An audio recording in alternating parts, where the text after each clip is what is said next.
Hello दोस्तों, tricks for all students में आप सभी का एक बार फिर से स्वागत है। दोस्तों, आज के इस वीडियो में हम आपकी एक यूनिट है आधुनिक भारतीय राजनीतिक चिंतन का परिचय। तो आज की इस वीडियो में हम आपकी इस यूनिट को पूरी तरह कवर करेंगे। प्लीज़ वीडियो को पूरा देखना। देखिए दोस्तों, डायरेक्टली अब हम बात करते हैं कि आखिर ये क्या है। तो बिना इधर उधर की बातें किए अपने चैप्टर को शुरू करते हैं। सबसे पहले आपको पता होना चाहिए कि आपने जब कौटिल्य को पढ़ा था, जब आपने मनु को पढ़ा था, तो वो प्राचीन भारत का राजनीतिक चिंतन था। और जब हम बात करते हैं गांधी जी की, राजा राम मोहन रॉय की, रविंद्रनाथ टैगोर की, डॉक्टर बी.आर. अम्बेडकर की बात करते हैं, तो ये सारे के सारे आधुनिक भारतीय राजनीतिक चिंतन के विचारक हैं। और इनके द्वारा जो भी पॉलिटिकल थॉट, जो भी राजनीति संबंध बातें बताई गई हैं, जो भी चीज़ें बताई गई हैं, इसे हम आधुनिक भारतीय राजनीतिक चिंतन कहते हैं। इसे आप थोड़ा सा ऐसे समझ सकते हैं। देखो, अभी वीडियो को अब अगर आप पूरा देखेंगे तो सारी चीज़ें आपको क्लियर हो जाएंगी, लेकिन हल्का हल्का मैं आपको समझाता हूँ। सिंपल सी बात है, जब 1757 की प्लासी का युद्ध होता है, 1757 में प्लासी का युद्ध होता है, अंग्रेज जीत जाते हैं प्लासी का युद्ध।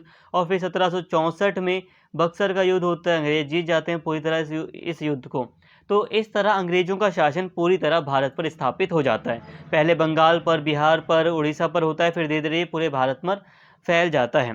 और इसी समय से भारत का आधुनिक भारतीय राजनीतिक चिंतन भी शुरू होता है, क्योंकि अब भारत गुलाम हो जाता है अंग्रेजों का। अब अंग्रेजों के गुलामी के अंतर्गत भारत का संपर्क होता है यूरोप से।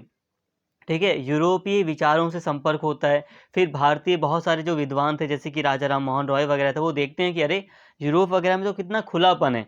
यूरोप वगैरह के मुकाबले अगर हम देखें भारत में, तो भारत में तो बहुत ज़्यादा कुरीतियाँ हैं, बेकार रीति रिवाज हैं, तो भारत में भी सुधार होना चाहिए। तो इस तरह अंग्रेजी शासन के तहत भारत का आधुनिक भारतीय राजनीतिक चिंतन शुरू होता है।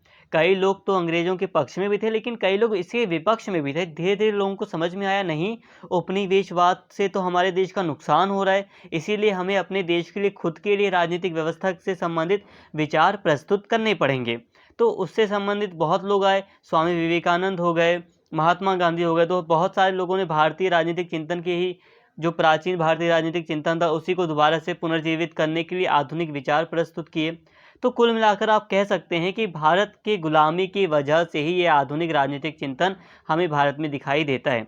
बहुत लोग गुलामी के विरोध में बहुत सारे विचार लाते हैं। कई लोग जो अंग्रेजी शासन के तहत, जो अंग्रेजों की जो रहन सहन था, अंग्रेजों का यूरोपीय जो कल्चर था, उससे प्रभावित होकर कई लोग राजनीतिक विचार लाते हैं। तो यहाँ तक आपको सामान्य बातें समझ में आ गई है। अभी हम थोड़ा आगे चलते हैं, आखिर ये क्या है, इसको थोड़ा डिटेल में हम सारी बातें समझते हैं। देखिए दोस्तों, अब अगर हम बात करें अब सिंपल सी भारतीय आधुनिक राजनीतिक चिंतन की, तो इसे आप ऐसे समझ सकते हैं। अब भारत को आज़ादी मिली है एक बहुत बड़े आंदोलन से। भारत में कहीं कोई क्रांति नहीं हुई। लड़ाई झगड़े जो हुए वो इतने बड़े लेवल पर नहीं हुए कि वो पूरी सरकार को हटा सकें। हालांकि 1857 का विद्रोह वगैरह हुआ था, लेकिन फिर भी पूरी सरकार को नहीं हटाया गया। तो भारत को जो आज़ादी मिली एक्चुअल में 1947 में जो आज़ादी मिली, वो मिली थी एक आंदोलन से, जिसे कहा जाता है राष्ट्रीय स्वतंत्रता आंदोलन या इंडियन नेशनल मूवमेंट कहा जाता है। तो इस आंदोलन के दौरान भारतीय नेताओं ने, क्योंकि ये आंदोलन एक दो साल तो नहीं चला था, ये कई वर्षों से ये आंदोलन चला। लगभग आप मान सकते हैं, जब कांग्रेस पार्टी का गठन हुआ तो उस समय से ये काफ़ी तीव्र गति से चला, लेकिन कई समय से आंदोलन चलता रहा, कई दशकों तक ये आंदोलन चला, जिसके बाद लंबे समय बाद आज़ादी मिली। तो ये जो इतना बड़ा आंदोलन चल रहा था, इस आंदोलन के दौरान ही कई सारे नेता सामने आए, जिन्होंने अपने अपने विचार रखे भारत के लिए। कई सारे नेता आए जिन्होंने कहा कि आज़ादी के बाद हमारा भारत ऐसा ऐसा होगा। जिन्होंने कहा नहीं, आज़ादी के बाद हमारे भारत में पंचायती राज की व्यवस्था होगी। लोग कई सारे नेताओं ने कहा, क्योंकि जो अंग्रेजी पुलिस है वो जो लोग सही सच्चा बोलते हैं, जो लोग बोलते हैं कुछ भी सरकार के विरुद्ध, उनको अरेस्ट करवा देती है, उनको जेल में नज़रबंद करा देती है अंग्रेजी सरकार। इसलिए कई नेताओं ने कहा, नहीं, जब हमारा भारत स्वतंत्र हो जाएगा तो हम क्या करेंगे, हम अभिव्यक्ति की स्वतंत्रता देंगे, हम बोलने की स्वतंत्रता देंगे। तो आप मानकर चलिए कि राष्ट्रीय स्वतंत्रता आंदोलन के दौरान कई सारे विचारों को लाया गया था, और ये आधुनिक भारतीय राजनीतिक चिंतन का विषय बन गए थे। इसके अलावा भारतीय पुनर्जागरण आंदोलन। अब भारतीय पुनर्जागरण आंदोलन हुआ। पुनर्जागरण आंदोलन का मतलब है यहाँ पर कि धार्मिक सामाजिक सुधार से संबंधित आंदोलन। कई सारे समाज सुधारक सामने आए, जिसमें राजा राम मोहन रॉय का नाम सबसे पहले आता है। इसके बाद रविंद्रनाथ टैगोर जी को भी ले सकते हो, दयानंद सरस्वती हो गए, या बहुत सारे ऐसे विचारक सामने आए, ऐसे रिफॉर्मर सामने आए जिन्होंने समाज में सुधार को बढ़ावा दिया। तो इस तरह भारत में एक लंबे समय तक एक पुनर्जागरण आंदोलन चला जिसने धार्मिक सामाजिक सुधार को बढ़ावा दिया। जो कुरीतियाँ थी, बेकार रीति रिवाज थे, उसके उसके अंत की बात की, उसको समाप्त करने की बात की, जाति प्रथा को समाप्त करने या थोड़ा सा लचीला बनाने की बात की थी। तो इस तरह आप देखते हैं कि आधुनिक भारतीय राजनीतिक चिंतन जो है वो बनता है पुनर्जागरण आंदोलन से, जो भारत में हुआ था, और राष्ट्रीय स्वतंत्रता आंदोलन से। यही दो मेन चीज़ें हैं। सिंपल सी बात है, भारतीय पुनर्जागरण आंदोलन चला, धार्मिक सामाजिक सुधार आंदोलन चल रहे थे, और एक बहुत बड़ा आज़ादी के लिए संघर्ष चला। तो इन आंदोलनों के द्वारा बहुत सारे आधुनिक विचार भारतीय राजनीतिक चिंतन में आए, और इन सभी जो भी विचार इस दौरान सामने आए उसी को हम आधुनिक भारतीय राजनीतिक चिंतन कह देते हैं। ठीक है। जो प्राचीन काल था उसमें कौटिल्य थे, मनु थे, बौद्ध ग्रंथ थे। मेडाइवल टाइम पे कौन था? मेडाइवल टाइम पे मुस्लिम शासन था, तो उस समय जियाउद्दीन बर्नी देखने को मिलते हैं, अबुल फजल देखने को मिलते हैं। लेकिन जब मॉडर्न टाइम आता है, जब अंग्रेज़ों का शासन शुरू हो जाता है, तो एक बहुत बड़ा पुनर्जागरण सुधार से संबंधित आंदोलन चलता है, और एक बहुत बड़ा आज़ादी से संबंधित आंदोलन चलता है। तो इस दौरान बहुत सारे नेता आते हैं, अपने अपने विचार रखते हैं, और यही विचार आधुनिक भारतीय राजनीतिक चिंतन का एक बहुत बड़ा हिस्सा हैं। तो यहाँ तक आपको ये टॉपिक क्लियर हो गया होगा, उम्मीद करता हूँ। नहीं भी हुआ तब भी पूरी वीडियो देखिए, आपको सारी बातें समझ में आएंगी। तो अब हम बिल्कुल शुरू से चल रहे हैं। आपको मैंने इतनी बातें समझा दी हैं। अब यहाँ पर जितनी भी आपको नोट्स वगैरह दिखाई दे रहे हैं वो आपको ईजिली समझ में आएंगे। अब एक तरह से यहाँ पे शुरू से ही लगभग बात हो रही है, लेकिन आपको सारी चीज़ें समझ में आएंगी। आधुनिक भारतीय राजनीतिक चिंतन में आधुनिक शब्द भारत के स्वतंत्रता संग्राम के संदर्भ को दर्शाता है। इस दौरान भारतीय चिंतकों ने विचार की पूर्व स्थापित सीमाओं को पार कर कई राजनीतिक विषयों जैसे राज्य, स्वतंत्रता, समानता, सामाजिक न्याय, भारत के लिए उपयुक्त शासन प्रणाली और कई अन्य प्रश्नों के विषय में नए विचारों का सृजन किया। देखिए दोस्तों, यहाँ पर यही कहा जा रहा है कि ये जो एक स्वतंत्रता आंदोलन चला, भारत का एक लंबा स्वतंत्रता आंदोलन चला जिसके द्वारा भारत को आज़ादी मिली। इस दौरान जो भारत के विचारक थे, जैसे कि गांधी जी हो गए, अंबेडकर हो गए, नेहरू हो गए, सरदार वल्लभ भाई पटेल हो गए, या बहुत सारे जिनको मैं याद भी नहीं कर पा रहा हूँ, तो बहुत सारे विचारक थे, भारतीय विचारक, जिन्होंने भारतीय स्वतंत्रता आंदोलन के दौरान बहुत सारे सिद्धांतों के ऊपर अपने अपने विचार रखे, और उन्हीं विचारों से भारत का एक राजनीतिक चिंतन, एक आधुनिक राजनीतिक चिंतन बनता है, एक थॉट बनता है। जैसे कि कई सारे जो नेता थे, जो विद्वान थे, उन्होंने राज्य को लेकर बहुत सारी बातें की। गांधी जी ने कहा है कि राज्य की ज़रूरत ही नहीं होनी चाहिए, राज्य जो है वो हिंसात्मक होता है, समाज पर ज़्यादा फोकस करो। इसके अलावा स्वतंत्रता को लेकर कई सारी बातें हुई हैं। गांधी जी ने स्वराज की बात की थी, स्वतंत्रता को लेकर कहा था कि जो स्वतंत्रता है वो स्वराज से ही असली में मिल सकती है। स्वराज में बहुत सारी बातें शामिल थी। समानता को लेकर कई सारे विचारकों ने बताई हैं। सामाजिक न्याय, जो अंबेडकर जी, उन्होंने सामाजिक न्याय की बात की है। उन्होंने कहा है कि समाज में सभी को न्याय मिले। भारत के लिए क्या शासन प्रणाली उपयुक्त होगी, कौन सी शासन प्रणाली, जैसे कि आगे चलकर संसदीय शासन प्रणाली को भारत में अपनाया गया। तो ये सारे विषय, ये सभी जो प्रश्न थे, इनको लेकर भारतीय आधुनिक विचारकों ने अपने अपने विचार रख दिए, और उन्हीं विचारों को मिलाकर हमने एक कह दिया, ये सभी विचारों को मिलाकर हमने कह दिया कि ये हमारा भारत का आधुनिक राजनीतिक चिंतन है। ठीक है। यहाँ पे आपको समझ में आ गया। एक मॉडर्न पॉलिटिकल थॉट। देखो, पॉलिटिकल थॉट से एक देश चलता है। जैसे कि आप जाओ यूरोप, तो यूरोप से कहोगे ना, भाई आपके पास क्या है, आप अपना देश चला रहे हो, आपने ये शासन प्रणाली अपनाई है, तो आपके पास क्या, आपने अपना अपनाया है, आपने किसी देश से चुराया है, या आपने अपना अपनाया है, अपने देश से अपनाया है। तो वो उनके पास बहुत सारे विचार रखे। वेस्टर्न पॉलिटिकल थॉट में यूरोप के पास बहुत सारे ऐसे विद्वान थे, इन्होंने अपने अपने विचार रखे, और उन्हीं विचारों के तहत यूरोप के अलग अलग देश चल रहे हैं, शासन प्रणाली को उन्होंने अपनाया है।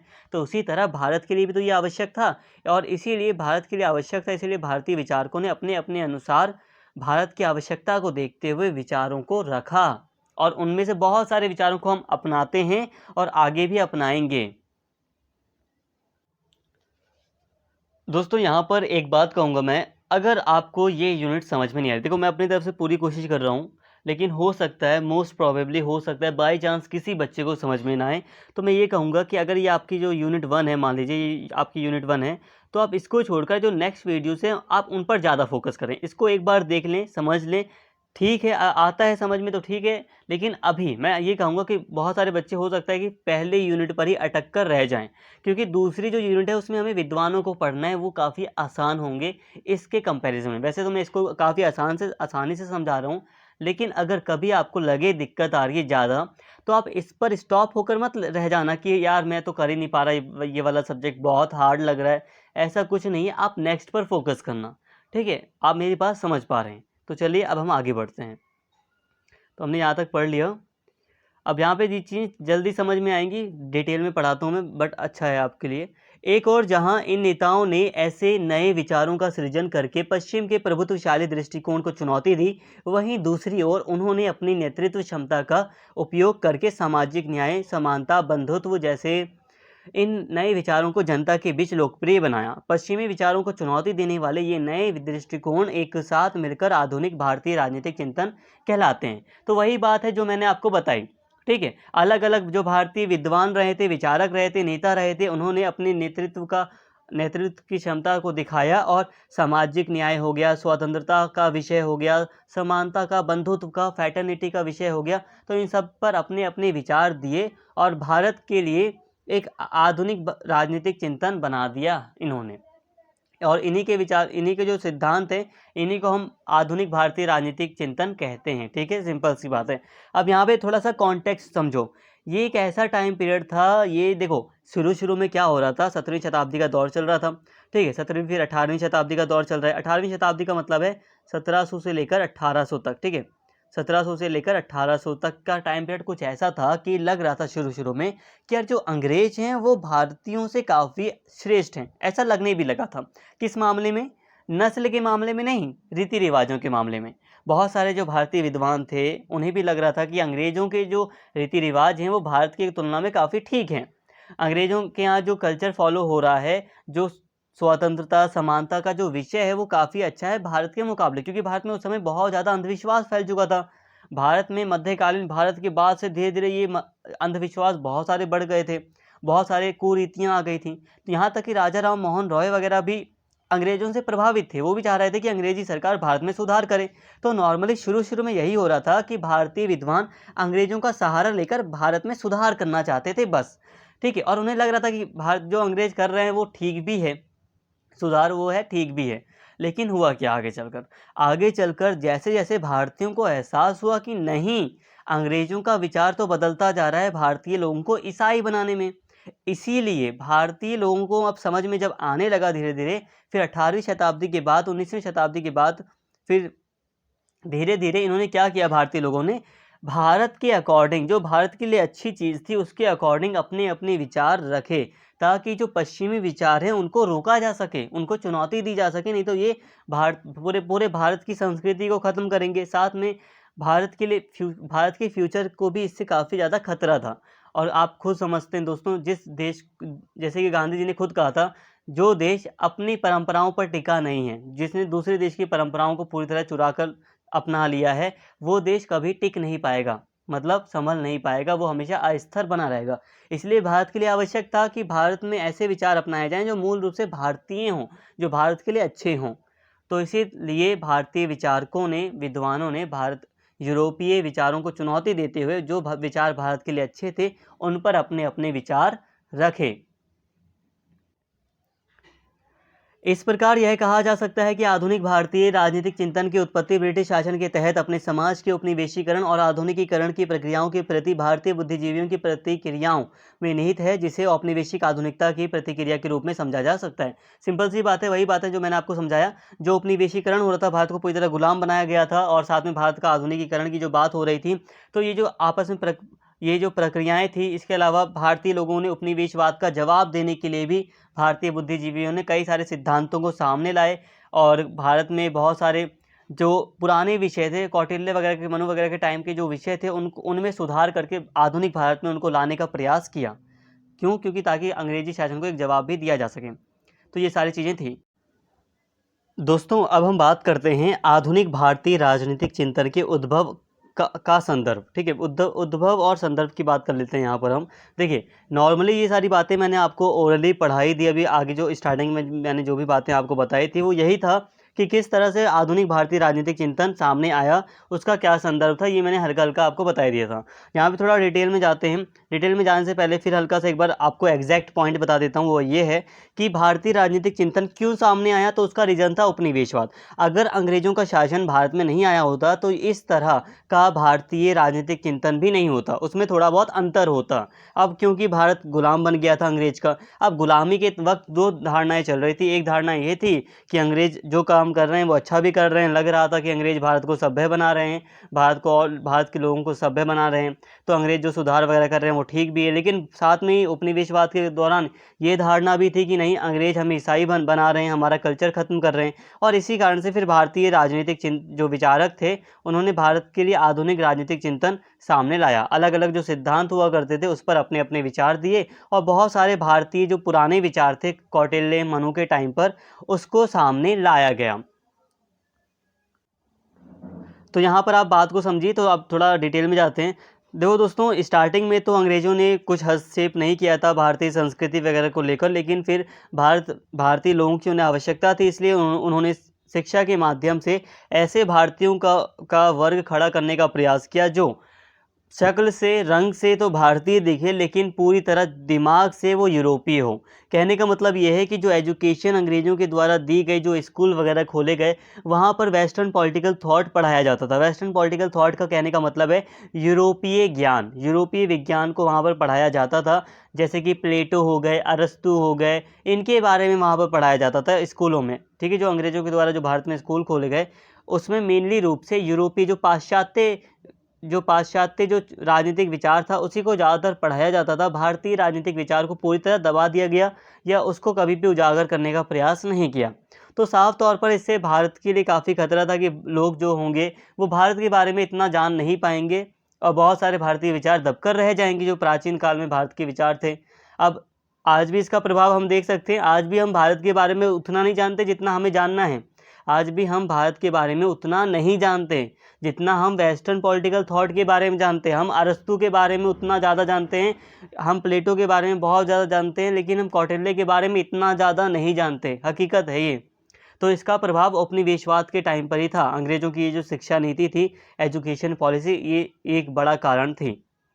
अब इसके द्वारा शिक्षा के माध्यम से एक तो प्रयास ये हो रहा था कि लग रहा था भारतीय माहौल में कि जो भारतीय लोग हैं वो अच्छे हो रहे हैं, उनको एजुकेशन दी जा रही है अंग्रेज़ों के द्वारा। लेकिन फिर धीरे धीरे जो ये शिक्षित लोग थे, ये जो पढ़े लिखे लोग थे, इनको बाद में समझ आने लगा कि नहीं, ये जो शिक्षा है, ये जो एजुकेशन है, इसके द्वारा हम ये जो शिक्षित लोग थे वो बाद में ये समझने लगे कि ये जो अंग्रेज़ हैं ये पूरी तरह भारतीयों का शोषण कर रहे हैं। ये जो उपनिवेशवाद है वो अच्छा नहीं है। सिंपल सी बात समझो, जिस एजुकेशन को अंग्रेज़ों ने अपने फ़ायदे के लिए लागू किया, उसी एजुकेशन को लेकर जो भारतीय लोग थे, जब वो समझदार बने, उनमें धीरे धीरे समझ आनी शुरू हुई, तो उन्होंने पूरी तरह एक बात साबित कर दी कि ये जो उपनिवेशवाद है भारत के लिए पूरी तरह बेकार है। पूरी तरह ये जो उपनिवेशवाद है अंग्रेज़ों का, वो उससे यूरोप को फ़ायदा हो रहा है, इंग्लैंड को फ़ायदा हो रहा है, भारत का नुकसान हो रहा है। तो ये शिक्षित वर्ग को ये बातें समझ में आई और उसने फिर आधुनिक भारतीय विचारों को सामने रखा। उसने अपने अपने विचार दिए और ये आधुनिक भारतीय राजनीतिक चिंतन का हिस्सा बने। तो यहाँ तक आपको सिंपल सी बात है, उपनिवेशवाद एक बड़ा कारण था भारतीय राजनीतिक चिंतन, आधुनिक भारतीय राजनीतिक चिंतन के उद्भव का। अब ये किस तरह से आधुनिक भारतीय राजनीतिक चिंतन सामने आया, इसको और अच्छे से समझो। औपनिवेशिक विचारकों एवं बुद्धिजीवियों द्वारा निर्मित भारत बोध के विरुद्ध भारतीय चिंतकों की प्रतिक्रिया के कई आयाम थे।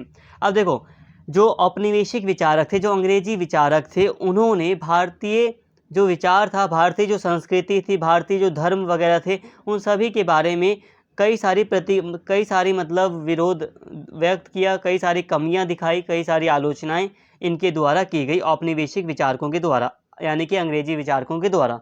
अब इसकी प्रतिक्रिया में, इसके जवाब में भारतीय लोगों ने भी अपना आधुनिक भारतीय चिंतन सामने रखा। कैसे सामने रखा? तो इसके तीन चरण आप जान सकते हो। पहला है समर्पण, दूसरा है सुधार और तीसरा है पुनरुत्थान। इन तीन चरणों के माध्यम से या इन तीन तरीकों के माध्यम से भारतीय बुद्धिजीवियों ने भारतीय नेताओं ने भारत के लिए आधुनिक राजनीतिक चिंतन बनाया या उसे सामने रखा। अब ये क्या है, इसको समझो। देखो, समर्पण का मतलब था कि बहुत सारे अंग्रेजी विचार अच्छे थे। अच्छे का मतलब बहुत सारे अंग्रेजी कल्चर जो था, उसकी कुछ बातें जो ऐसी थी जो भारत के लिए आवश्यक थी, भारत को अपनाना था। जैसे कि समानता, स्वतंत्रता, ये जो बंधुत्व का जो विचार था, कहाँ का, यूरोप का, वो भारत के लिए अच्छा था क्योंकि स्वतंत्रता होनी चाहिए, समानता चाहिए हमें, हमें बंधुत्व, एक एक एक यूनिटी चाहिए, एकता स्थापित होगी तभी देश सुरक्षित होगा। तो कुछ बातों को समर्पित, मतलब कुछ बातों के लिए अंग्रेज़ों के सामने झुका गया नेताओं के द्वारा कि हाँ, ये बातें अंग्रेज़ों की सही है, तो इसको हम लेंगे। लेकिन इसके साथ ही तो पहला ये प्रयास किया गया, लेकिन साथ में ही सुधार किया भारतीय लोगों ने, भारतीय विद्वानों ने। हम अपने जो रीति रिवाज थे, जो धर्म था, जो समाज था, उसमें सुधार को बढ़ावा दिया। ज्योतिबा फूले, अंबेडकर, ये कौन थे, इन्होंने सुधार को बढ़ावा दिया। ठीक है, जाति प्रथा में जो कमियां थी उसको सुधारा। और फिर था पुनरुत्थान, जैसे कि स्वामी विवेकानंद हो गए, दयानंद सरस्वती हो गए, इन्होंने पुनरुत्थान पर ज़्यादा फोकस किया। कैसे, जो पुराने भारतीय विचार थे वो तो बहुत अच्छे थे ना, भारतीय विचार मेडाइवल टाइम पर ख़राब हुए। मेडाइवल टाइम पर कई सारे भारत पर आक्रमण हुए, बहुत सारा जो भारत पर जो मतलब आक्रमण किए गए वो तुर्क आक्रमणकारियों ने किया, बहुत तरह से भारत को लूटा गया, भारत एक अस्थिर राज्य बन गया था। तो इस तरह भारत में बहुत सारे बेकार रीति रिवाज शामिल हुए, जैसे कि जो बालिका विवाह होता है, बाल विवाह वगैरह, वो कहा जाता है कि जो तुर्की आक्रमणकारी थे उनके प्रभाव के कारण हुआ। तो भारत क्या था, वो अस्थिर हो गया था। आई थिंक मैंने शायद गलत लिख दिया, अस्थिर, कुछ ठीक है, कोई भी ठीक है। तो यहाँ तक आप समझते हैं कि जो भारतीय जो संस्कृति थी, भारतीय जो रीति रिवाज थे, उसमें कई सारी कमियां आ गई थी, जिसको दूर करने के लिए अब आधुनिक भारतीय राजनीतिक चिंतन के कई सारे विचारकों ने पुराने विचारों को वापस से लाया और उसमें सुधार करके उनका पुनरुत्थान किया। और इस तरह से पूरी तरह आधुनिक भारतीय राजनीतिक चिंतन तैयार होना शुरू हुआ। तो सिंपल सी बात है, कई सारे अंग्रेज़ों के विचारों को अपनाया गया, सुधार किया गया, भारतीयों ने खुद के रीति रिवाजों में सुधार किया, और कई सारे पुराने रीति रिवाज या पुराने जो विचार थे, भारत के जो सिद्धांत थे राज्य के, जो खो गए थे, उनको वापस से लाया गया। तो इस तरह से आधुनिक भारतीय राजनीतिक चिंतन बना। अब इसी के साथ ही कई सारी बहस भी यहाँ पर आप गौर करने वाली है। देखो, जो पुरानी परंपराएं थी उनको लेकर एक लंबी बहस भी चली है भारतीय विद्वानों के बीच। डॉक्टर अंबेडकर हो गए, नेहरू हो गए, लोहिया हो गए, ये जैसे इनके जैसे कई सारे चिंतक जो थे, वो नवीन संदर्भ में अपने विचारों को सृजन में भारतीय विचार राजनीतिक चिंतन की मध्यकालीन और प्राचीन परंपरा के मुख्य स्थान नहीं दिया। दूसरी तरफ देखो, सिंपल सी बात है, कई सारे भारत में विचारों के लेकर एक बहस भी चल रही थी नेताओं के बीच।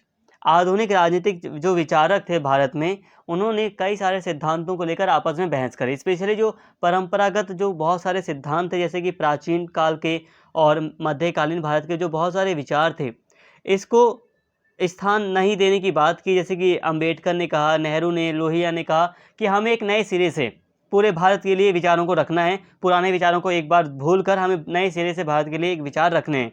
लेकिन दूसरी तरफ अरबिंदो घोष थे, रविंद्रनाथ टैगोर थे, गांधी जी थे, जिन्होंने कहा कि जो पुराने विचार है उसमें सुधार करके और अपनी परंपराओं को हम वापस से बनाए रखना चाहते हैं। क्योंकि कोई भी देश अगर परंपरा पर नहीं टिका है अपनी खुद की, तो वो टिक नहीं पाएगा, ऐसा गांधी जी का मानना था।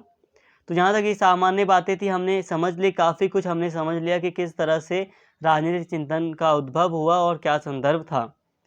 तो दोस्तों, अब हम बात करते हैं आधुनिक भारतीय राजनीतिक चिंतन की मुख्य विषय वस्तु की। यहाँ पे जितनी भी बातें हैं वो आपकी सिलेबस के अकॉर्डिंग हो रही हैं, ना तो कम है ना तो ज़्यादा है, सब कुछ आपके लिए परफेक्ट है, बस वीडियो देखते रहिए। आधुनिक भारतीय राजनीतिक चिंतन की मुख्य विषय वस्तु क्या थी? हालांकि थोड़ा बहुत इनडायरेक्टली आपको पढ़ा ही दिया गया है, लेकिन फिर भी यहाँ पर आप क्वेश्चन टॉपिक को समझिए। ये टॉपिक कह रहा है कि हम यहाँ पर अभी पढ़ेंगे आधुनिक भारतीय राजनीतिक चिंतन में हम क्या क्या चीज़ें शामिल करते हैं, यहाँ पर हम उन चीज़ों को देखेंगे। ठीक है, विषय वस्तु मतलब आखिर वो कौन कौन से विषय हैं, कंटेंट क्या है आधुनिक भारतीय राजनीतिक चिंतन का। तो इसको समझ लेते हैं। अंग्रेजों ने शिक्षा और अन्य माध्यमों से पश्चिमी संस्कृति को भारतीय समाज में स्थापित करने का प्रयास किया। अंग्रेजों के इस कदम और ज्ञान के इस प्राच्यवादी यानी कि यूरोपीय सृजन के प्रति भारतीय प्रतिक्रिया के कारण स्वराज स्वदेशी, राष्ट्रवाद, क्रांति, लोकतंत्र, राष्ट्र निर्माण, उदारवाद, समाजवाद, संविधानवाद, धर्मनिरपेक्षता, सत्याग्रह, राजनीति का नैतिकता और धर्म से संबंध, शक्ति और उसका विकेंद्रीकरण, डिसेंट्रलाइजेशन, सामाजिक परिवर्तन और व्यक्ति की मुक्ति, सामाजिक न्याय, लैंगिक समानता, जेंडर इक्वेलिटी, जेंडर जस्टिस, ठीक है, लैंगिक न्याय आदि जैसे कई विचार भारतीय स्वतंत्रता संग्राम की शब्दावली का हिस्सा बने। तो सिंपल सी बात है कि भारतीय आधुनिक राजनीतिक चिंतन में हम देखते हैं कि क्योंकि यूरोपीय जो अंग्रेज थे, उन्होंने यूरोपीय विचारों को पूरी तरह फैलाने का प्रयास किया, जिसके प्रतिक्रिया में, जिसके जवाब में भारतीय विचारकों ने कई सारे टॉपिक पर, कई सारे प्रश्नों पर अपने विचार रखे और भारत के लिए कई सारे विचार, आधुनिक विचार शामिल किए। जैसे कि स्वराज पर इन्होंने विचार दिया भारतीय लोगों ने, स्वदेशी राष्ट्रवाद क्या है इसको समझाया, लोकतंत्र को अब भारत के अकॉर्डिंग परिभाषित किया गया, राष्ट्र निर्माण, उदारवाद, इनके ऊपर कई सारी डिटेल में बात की गई, लैंगिक न्याय मिलेगा, सामाजिक न्याय की बात की गई। कुल मिलाकर एक देश में हर राजनीति से संबंधित जितनी भी चीज़ें हैं, एक देश को मजबूत करने के लिए शासन प्रणाली से संबंधित, उन सभी पर भारतीय आधुनिक राजनीतिक चिंतन हमें देखने को मिल जाता है। ये क्या क्या था इसको समझिए। पुनर्निर्माण द्वारा संरक्षण, उपनिवेशवाद के प्रति जागरूक इन विचारकों ने भारतीय मानस को पुनर्जीवित करने और उन्हें राष्ट्रवादी आंदोलन में योगदान देने के लिए प्रेरित करने के लिए समय की आवश्यकता के अनुरूप शास्त्रीय दर्शन की व्याख्या की। उदाहरण के लिए भगवत गीता के दर्शन की विवेकानंद, तिलक, अरबिंदो, सावरकर और गांधी ने अलग अलग तरह से पुनर्व्याख्या की ताकि अंग्रेजों का देश से बाहर निकालने और स्वराज स्थापित करने के लिए यह प्रेरणा के रूप में कार्य कर सके। देखिए दोस्तों, एक जो प्रमुख विषय था अगर हम देखें आधुनिक भारतीय राजनीतिक चिंतन का, तो वो पुनर्निर्माण के द्वारा आया। जैसे कि भारत के जो पुराने विचार थे, जैसे कि भगवत गीता में, भगवत गीता आज की नहीं, बहुत पुरानी, हज़ारों सालों पुरानी है, लगभग माना जाए तो लगभग ये नॉर्मली 2500 साल तो नॉर्मली हम लोग मानते हैं। धार्मिक रूप से देखो तो ये उससे भी ज़्यादा पुरानी है। तो इतनी पुराने ग्रंथ को सामने लाया गया, जो अच्छी बातें थी उनकी पूरी तरह व्याख्या की गई, समझाया गया, लोगों को बताया गया कि हमारी जो ये गीता है, भगवत गीता वगैरह, इसमें इतने अच्छे अच्छे विचार हैं जो कि देश को किसी का गुलाम होने नहीं देना चाहते हैं। मतलब ये कि जो अंग्रेज कहते थे कि हम भारत के लिए शासन प्रणाली लाए हैं, हम भारत को सभ्य बनाना चाहते हैं, या हम भारत पर राज करने के लिए बने क्योंकि भारतीय लोग अपना शासन चला नहीं सकते, ऐसा कहना था। तो इस बात को गलत साबित करते हुए पुनर्निर्माण के द्वारा पुरानी जो विचार थे उनको सामने लाया गया और अलग अलग दार्शनिक ने, अलग अलग विचारक ने उसकी अपने शब्दों में व्याख्या की, ठीक है, जिससे कि भारत को स्वतंत्रता भी मिल सके। इसके अलावा व्यक्ति और समाज के बीच संबंध, भारतीय आधुनिक राजनीतिक चिंतन में हमें देखने को मिलता है कि जो अलग अलग विचारक थे, गांधी हो गए, नेहरू हो गए, विवेकानंद हो गए, इन्होंने, अंबेडकर हो गए, इन्होंने व्यक्ति और समाज के बीच संबंधों पर भी बात की है। जैसे कि अभी हम बात करें यूरोप की, तो यूरोप अलग तरीके से बात करता है और भारत में अलग तरीके से इसके ऊपर बात की गई। क्या है ये समझाता हूँ आपको। आधुनिक भारत के अधिकांश विचारकों का मानना था कि स्वतंत्रता, सद्भाव और समानता के विचार परस्पर जुड़े हुए हैं। जब समाज में सभी व्यक्ति समान भाव से स्वतंत्रता का आनंद लेते हैं तो स्वयं ही समाज के सभी व्यक्तियों के बीच एक सामंजस्यपूर्ण अंतर संबंध स्थापित हो जाता है। नोट समझ आए ना आए, मेरी बात को सुनिए, समझ में आएगा। आधुनिक भारतीय बुद्धिजीवी जैसे विवेकानंद, गांधी, अरविंदो और टैगोर आदि का मत था कि व्यक्ति और समाज सामंजस्यपूर्ण रूप से जुड़े हुए हैं, इसलिए उन्होंने सर्वमुक्ति और सर्वोदय जैसे विचारों पर जोर दिया जो स्वतंत्रता और प्रगति के सामूहिक अनुभव पर आधारित है। अद्वैत वेदांत के आधार पर विवेकानंद ने सभी व्यक्तियों के बीच एक सामाजिक और राजनीतिक समानता की वकालत की।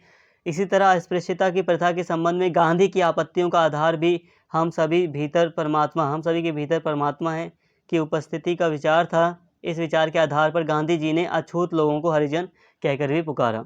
यहाँ बात को समझिए, जो भारतीय विचारक हैं उन्होंने व्यक्ति और समाज के ऊपर अपने विचार दिए हैं। क्या है भारतीय राजनीतिक चिंतन के अंतर्गत क्या बातें कही गई हैं, तो बात ये की गई है कि जो व्यक्ति है, जो समाज है, दोनों मिलकर चलते हैं, दोनों एक दूसरे के साथ सामंजस्यपूर्ण संबंध, एक संतुलन भरा संबंध बनाकर चलते हैं और इसी से पूरी सारी व्यवस्थाएं स्थापित होती हैं।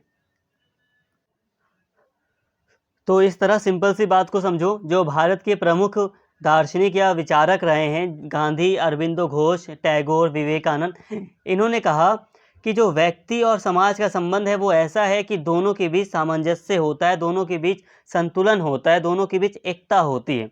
व्यक्ति समाज से पूरी तरह जुड़ा होता है, ऐसा इन लोगों का मानना था। ठीक है, व्यक्ति और समाज के बीच संबंध में इन्होंने बस यही बातें की। इसके साथ ही व्यक्ति किसी चीज़ का गुलाम नहीं है, जैसे कि अस्पृश्यता को लेकर व्यक्तियों को बांटा गया, कुछ व्यक्तियों को अछूत कह दिया गया। तो गांधी हो गए, विवेकानंद हो गए, इन्होंने कहा कि जो जो व्यक्ति हैं वो परमात्मा का अंश है, उसमें परमात्मा की उपस्थिति है। इसी के आधार पर कोई भी व्यक्ति छोटा या बड़ा नहीं है, समाज में सभी बराबर हैं। तो इस तरह समाज और व्यक्ति के ऊपर इन्होंने अपने विचार दिए। इसके अलावा यहाँ पे बात को समझिए, राज्य को लेकर भी अपने अपने विचार दिए हैं भारतीय विचारकों ने। गांधी जी तथा कई अन्य विचारकों ने बड़े सामाजिक परिवर्तन के लिए आधुनिक राज्य की भूमिका को कम करने और जागरूक और प्रबुद्ध नागरिकों के आधार पर एक नैतिक सामाजिक व्यवस्था बनाने की आवश्यकता पर बल दिया। और यही कारण है कि उन्होंने सत्ता के हस्तांतरण और विकेंद्रीकरण के माध्यम से राज्य को समाज के प्रति अधिक जिम्मेदार और जवाबदेह बनाने पर जोर दिया। अब एक राज्य एक बड़ा एक टॉपिक है राजनीति से संबंधित। अब इस पर आधुनिक भारतीय राजनीतिक विचारकों का क्या विचार है, इसको समझिए। देखिए, अगर हम यूरोप के कॉन्टेक्स्ट में बात करें तो वो लोग, जो यूरोपीय विचारक हैं, वो अलग तरह से स्टेट को परिभाषित करते हैं। वो कहते हैं कि स्टेट जो है, जैसे कि मैकियावेली ले लो, तो मैकियावेली कहता है स्टेट जो है वो सब कुछ है, और स्टेट अगर चाहे तो वो नैतिक कार्य को दूर रखकर भी अनैतिक साधनों का प्रयोग करके भी अपने राज्य की सुरक्षा कर सकता है। मतलब मैकियावेली की बात करें या यूरोपीय विचारकों की बात करें तो वो अलग अलग तरीके से राज्य के बारे में बात करते हैं। लेकिन भारतीय विचारकों ने अलग अलग मत दिया है। जो आधुनिक विचारक हैं वो अलग अलग मत देते हैं, अलग अलग विचार रखते हैं राज्य को लेकर। गांधी जी के विचार को ही हम ले रहे हैं तो गांधी जी ने राज्य के ऊपर क्या बातें कही हैं। देखो, गांधी जी ने कहा है कि गांधी जी का ऐसा मानना था कि जो राज्य है वो, गांधी जी तो राज्य की स्थापना के पक्ष में भी नहीं थे। गांधी जी का मानना था जो स्टेट होता है, स्टेट का मतलब सरकार वगैरह से आप समझ सकते हो, जो सरकार वगैरह होती है, जो पूरा का पूरा स्टेट का जो सिस्टम है वो हिंसा को बढ़ावा देता है, ऐसा गांधी जी का मानना था। इसलिए गांधी जी ने तो ज़्यादातर समाज पर फोकस किया। और अंत में गांधी जी ने यही कहा कि अगर राज्य है तब भी हम ज़्यादातर शक्तियाँ जो समाज है, जो विकेंद्रीकरण का रास्ता है, उसके तहत निचली सरकारों को देंगे। जैसे कि पंचायती राज हो गया, नगर पालिकाएँ हो गई, तो हम इनको ज़्यादा शक्तियाँ देंगे। विकेंद्रीकरण की इन्होंने बात की थी गांधी जी ने, क्योंकि राज्य के मुकाबले ये समाज पर ज़्यादा फोकस करते थे। गांधी जी को ये तो पता ही था कि भाई राज्य एक बहुत बड़ी संस्था है, सरकार लंबे समय से चली आ रही है, तो इसे हटा तो नहीं सकते। लेकिन इसीलिए गांधी जी ने कहा ठीक है, राज्य रहेगा, ठीक है, लेकिन हम ज़्यादातर शक्तियाँ विकेंद्रीकरण के तहत जो निचली सरकारें हैं, पंचायती राज हो गया, नगर पालिकाएँ हो गई, उनको देंगे। और ऐसा हुआ भी है। इन्हीं के विचारों से आगे चलकर प्रभावित होकर आगे चलकर हम देखते हैं कि भारत में पंचायती राज व्यवस्था को शामिल किया गया। हालांकि अंबेडकर जी का भी एक रोल था इसमें वैसे, लेकिन फिर भी इन्हीं के विचारों से प्रभावित होकर किया गया। तो भारत में राज्य के ऊपर ये सारे विचार रहे हैं। इसके अलावा पंथ निरपेक्षता, यार थोड़ा बैकग्राउंड नॉइज़ आ रहा है, उसके लिए माफ़ करना, बट क्या करें। अब हम बात करते हैं दोस्तों पंथ निरपेक्षता की। अब पंथ निरपेक्षता क्या है इसको समझिए। अब मैं डायरेक्टली इसको समझा देता हूँ, रीड नहीं करूँगा ज़्यादा। देखो, अब यूरोप में क्या है, यूरोप के कॉन्टेक्स्ट में मुझे पढ़ाना पड़ेगा। यूरोप क्या कहता है, अभी हम भारत के कॉन्टेक्स्ट में पढ़ रहे हैं, लेकिन यूरोप के कॉन्टेक्स्ट में मैं पहले बताऊँगा। देखो, यूरोप कहता है, यूरोप में पंथ निरपेक्षता मतलब आप धर्म निरपेक्षता आप लिख लेना, वहाँ पर कोई दिक्कत नहीं है। पंथ निरपेक्षता कह लो या धर्म निरपेक्षता कह लो, यहाँ पर बात सेम है। अब यूरोप में क्या बात है, यूरोप कहता है कि देखो, जो राज्य है, जो स्टेट है, और जो लोग हैं, पीपल्स हैं, जो लोग हैं, इंडिविजुअल जो पीपल हैं, उन दोनों के बीच, थोड़ा सा गलत हो गया, दोबारा से समझाता हूँ। देखो, यूरोप के कॉन्टेक्स्ट में अगर हम बात करें तो यूरोप के कॉन्टेक्स्ट में धर्म निरपेक्षता या पंथ निरपेक्षता का अर्थ सिंपल सा है। यूरोप में एक तरफ सरकार होती है, ठीक है, एक तरफ स्टेट होता है सरकार, और एक तरफ धर्म होता है, ठीक है। सरकार और धर्म के बीच में एक दीवार खड़ी है। दीवार का मतलब समझ रहे हैं, एक तरफ धर्म रहेगा और एक तरफ सरकार रहेगी। इसे आप ऐसे समझिए, ये स्टेट हो गया और ये हो गया धर्म, ठीक है। अब धर्म और स्टेट के बीच में एक सीधी दीवार खड़ी है। दीवार का मतलब है कि धर्म को स्टेट से मतलब नहीं है और स्टेट को धर्म से मतलब नहीं। सरकार धर्म के मामले में कुछ भी नहीं कहेगी, ना करेगी, कुछ भी नहीं करेगी, मतलब ही नहीं धर्म से। और धर्म भी सरकार से कोई मतलब उम्मीद नहीं रखेगा कि सरकार हमें सहायता दे या कुछ करे। यूरोप के कॉन्टेक्स्ट में यही धर्मनिरपेक्षता है। यूरोपीय लोग यही जानते हैं धर्मनिरपेक्षता, लेकिन भारतीय लोगों ने अपने अनुसार इसकी व्याख्या की है। इसको अभी हम समझेंगे। तो यूरोप आपको समझ में आ गया। यूरोप में सरकार को धर्म से कोई मतलब नहीं, यही धर्मनिरपेक्षता होती है। अगर यूरोप में कोई देश कहता है कि मेरा देश धर्मनिरपेक्षता है, धर्मनिरपेक्ष देश है मेरा, तो वहाँ पर मतलब होता है धर्मनिरपेक्षता का कि धर्म और सरकार के बीच में एक वॉल, एक सीधी दीवार खड़ी हुई है, जिससे कि धर्म अलग हो जाता है, सरकार अलग। सरकार को धर्म से बिल्कुल भी लेना देना नहीं है। लेकिन हकीकत में आप खुद सोचो, भारत में ऐसा है? भारत में बिल्कुल नहीं है। हम खुले तौर पर कहते हैं, चाहे आप किसी भी धर्म से हो, आप साफ तौर पर कहोगे कि हाँ, भारत में ऐसा नहीं है। भारत में सरकार है और जो धर्म है उनके बीच कोई दीवार नहीं है। सरकार धर्म को बढ़ावा देती है। बढ़ावा देने का मतलब धर्म को सहायता देती है और सभी धर्मों का सम्मान करती है, चाहे वो कोई सा भी धर्म हो। सरकार सभी धर्मों को प्रोटेक्शन भी देती है। तीर्थयात्री वगैरह जाते हैं इधर से उधर, उनको प्रोटेक्शन देती है। चाहे आप मक्का मदीना जा रहे हो तो आपके लिए हर चीज़ व्यवस्था करने का प्रयास करेगी सरकार। चाहे आप वैष्णो देवी जा रहे हो, चाहे आप कोई भी तीर्थ स्थल जा रहे हो, चाहे बौद्ध मंदिर के लिए सरकार को प्रोटेक्शन देना हो, सरकार देगी प्रोटेक्शन आपको। ठीक है। साथ में सरकार कई तरह की सहायता भी देती है धर्म के मामले में। भारत में तो ऐसा ही है, दीवार वगैरह भारत में नहीं है। ठीक है। तो यहाँ पर बात समझिए, जो भारतीय आधुनिक विचारक हैं उन्होंने यही कहा है कि जो भारत है उसमें ऐसा हम धर्म को सरकार से या राज्य से अलग नहीं कर सकते। जो राज्य है उससे हम धर्म को अलग नहीं कर सकते। तो यही व्याख्या है भारत में आधुनिक विचारकों की। एक बार मैं रीड कर देता हूँ, आपको थोड़ा और नॉलेज मिलेगा। पश्चिमी देशों में उस समय पंथ निरपेक्षता शब्द का प्रयोग राज्य और धर्म के बीच पूर्ण पृथक संबंध को दर्शाने के लिए किया जाता था। पूरी तरह अलग पृथक संबंध को दर्शाने के लिए किया जाता था। इस शब्द का अर्थ, इस बात का आधार पश्चिमी राजनीति में व्याप्त यह आम धारणा थी जिसके तहत यह माना जाता था कि धर्म व्यक्ति का निजी मामला है और इस कारण से धर्म के मामले में राज्य का हस्तक्षेप स्वीकार नहीं किया जाएगा। मतलब धर्म जो है वो व्यक्ति का मामला है, व्यक्ति कुछ भी करे अपने धर्म से, सरकार को मतलब ही नहीं है। ऐसा पश्चिमी यूरोपीय लोगों का मानना था, यूरोपीय देशों का मानना रहा है। दूसरी तरफ आधुनिक भारतीय राजनीतिक चिंतन में अगर हम बात करें तो गांधी, अरबिंदो जैसे कई भारतीय चिंतक इस पश्चिमी परिभाषा से सहमत नहीं थे। धर्म के मामले में भारत राज्य का कोई भूमिका नहीं है। धर्म के मामले में राज्य का कोई भूमिका नहीं है और राज्य के मामले में धर्म की कोई भूमिका नहीं। तो ये जो विचार था, ये यूरोपीय विचार था, इसको गांधी, अरबिंदो जैसे कई सारे भारतीय विचारकों ने नहीं माना।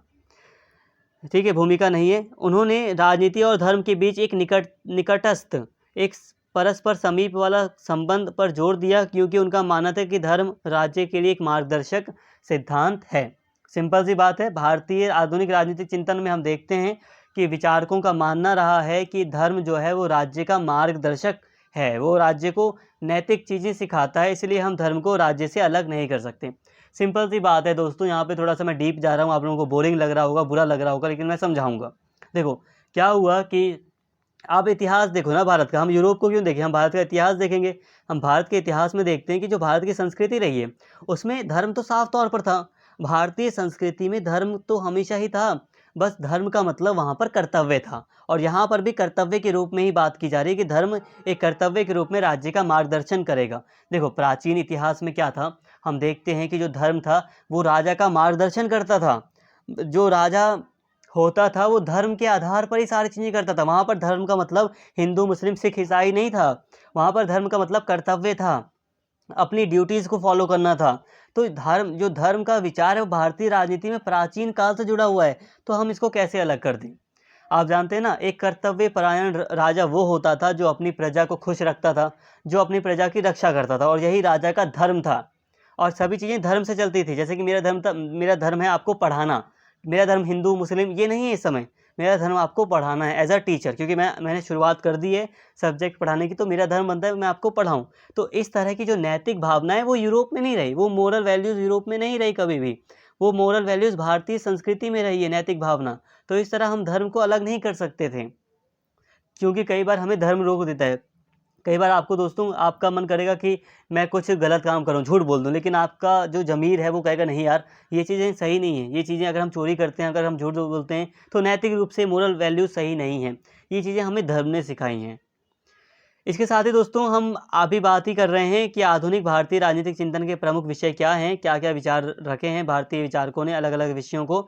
तो हमने देखा कि राज्य के ऊपर विचार रखा गया है, धर्मनिरपेक्षता को लेकर विचार रखा गया है भारतीय विचारकों के द्वारा। इसके अलावा सामाजिक सुधार और सामाजिक न्याय की अवधारणा को भी परिभाषित किया गया है। भारतीय विचारकों ने अपने अपने संदर्भ में इसे परिभाषित किया है। पहले पहले अंग्रेजों ने भारत की सामाजिक व्यवस्था में हस्तक्षेप नहीं किया, लेकिन कई भारतीय बुद्धिजीवियों और राजा राममोहन रॉय जैसे नेताओं की बढ़ती मांग के बाद उन्होंने हस्तक्षेप किया। दूसरी ओर 19वीं और 20वीं शताब्दी में कई भारतीय विचारकों ने कई सामाजिक, धार्मिक, राजनीतिक संस्थानों की स्थापना की और सामाजिक विभाजन, अन्याय के विभिन्न मुद्दों का समाधान करने और समाज सुधार लाने के लिए कई आंदोलन भी शुरू किए। तो सिंपल सा है कि आधुनिक भारतीय राजनीतिक चिंतन का एक विषय यह भी है कि सामाजिक सुधार और सामाजिक न्याय के बारे में कई सारी बातें यहाँ पर की गई। जैसे कि अम्बेडकर जी ने कहा आगे चलकर कि समाज में न्याय होना चाहिए, किसी के साथ भेदभाव ना हो, ये सारी बातें थी। इसके अलावा भारतीय राजनीतिक चिंतन का एक विषय है भारत के आर्थिक विकास का मॉडल, ठीक है, कि किस तरह से भारत का विकास होगा। तो नेहरू जी जैसे ही आते हैं सत्ता में, तो उस समय फिर हम देखते हैं भारत में मिश्रित मॉडल को अपनाया जाता है, क्योंकि उस समय समाजवाद और पूंजीवाद बढ़ रहा था। तो पूंजीवाद के मॉडल को पूरी तरह कैसे अपनाया जाए या समाजवाद को अपनाया जाए, तो इसी के तहत भारत के आर्थिक विकास के मॉडल को भी भारतीय आधुनिक राजनीतिक चिंतन में शामिल किया जाता है। और भारत ने आगे चलकर हम देखते हैं कि समाजवाद और पूंजीवाद और दोनों के ही मिश्रित रूप को भारत ने अपनाया था। इसके साथ ही राष्ट्रवाद में अंतर्राष्ट्रीयवाद और अंतर्राष्ट्रीयतावाद, मानववाद और विश्व बंधुत्व तक इन्होंने भारतीय विचारकों ने बात की। जैसे कि हम स्वामी विवेकानंद जी की बात करें, गांधी जी की बात करें, तो इन्होंने मानवता की बात की, विश्व बंधुत्व की बात की, कि हमारा जो पूरा का पूरा संसार है वो भाई है, वो आपस में मतलब एक एकता स्थापित होनी चाहिए, सभी एक दूसरे के एक दूसरे से संबंधित हैं। तो सर्वधर्म समभाव की बात की गई, मानवता की बात की गई कि सभी व्यक्ति जो है मनुष्य हैं, मानवता सबसे ऊपर है। तो भारतीय राष्ट्रवाद के अंतर्गत ये सारी बातें की गई थी। तो इस तरह हम देखते हैं आधुनिक भारतीय राजनीतिक चिंतन के संदर्भ में हमने यहाँ पे विषयों को भी समझ लिया कि क्या क्या चीज़ें मुख्य रूप से हैं। तो यहाँ तक उम्मीद करता हूँ सारी चीज़ें आपको समझ में आ गई होंगी। वीडियो थोड़ी बड़ी हो गई, लेकिन हमने पूरी तरह सारी चीज़ें कवर कर ली हैं। उम्मीद करता हूँ वीडियो आपको पसंद आई होगी। कुछ दिक्कत लग रही है तो एक बार वीडियो को दोबारा देख लेना। अगर वीडियो अच्छी लगी हो तो प्लीज़ चैनल को सब्सक्राइब कर लें, वीडियो को लाइक करें, शेयर करें। Thank you. कमेंट करके अपना फीडबैक जरूर देना। Once again thank you.